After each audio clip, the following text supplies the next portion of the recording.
कामयाबी की उम्मीद है? मैं तो समझता हूँ कि अगर किसी में कुछ हया की रमक हो तो उसको आवाम की राय समझ लेनी चाहिए। आप समझते हैं कि आप गुजरांवाला तक जाएंगे और इमरान खान इस्तीफा दे देगा?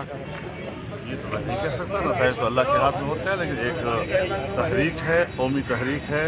और ये भी नहीं कि अगर हमें कोई नताइज इस्लामाबाद पहुँचने तक नहीं मिलते तो फिर तहरीक रुक जाएगी, ऐसा नहीं है। ये तहरीक है, ये कोई धरना नहीं है। हमने इसके लिए धरने का लफ्ज़ भी इस्तेमाल नहीं किया।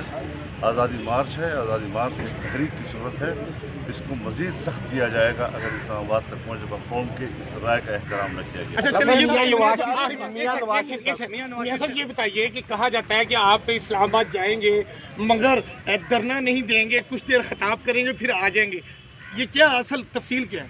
आपको अपने मीडिया की दुनिया में इस किस्म के तवहमात फैलाने की मुबारक हो, लेकिन हमारे अज़ाइम इससे ज़्यादा मियां नवाज शरीफ साहब की इजाज़त करने के लिए जाएंगे? मैं जाना चाहता हूँ तक किया, और उनकी जो वहाँ कंडीशन है उस हवाले से उनकी राय ये थी कि हम उनकी मुलाकात जो है वो अभी तक लोगों से आइसोलेटेड है और उनकी इलाज का तकाजा ये है। उनकी सेहत वज़ीर आज़म का इस्तीफा हमारा मुतालबा है आपका? ज़ाहिर है पूरी हुकूमत का असम्बली जाली है, हम उनको तहरीर करना चाहते हैं। शुक्रिया।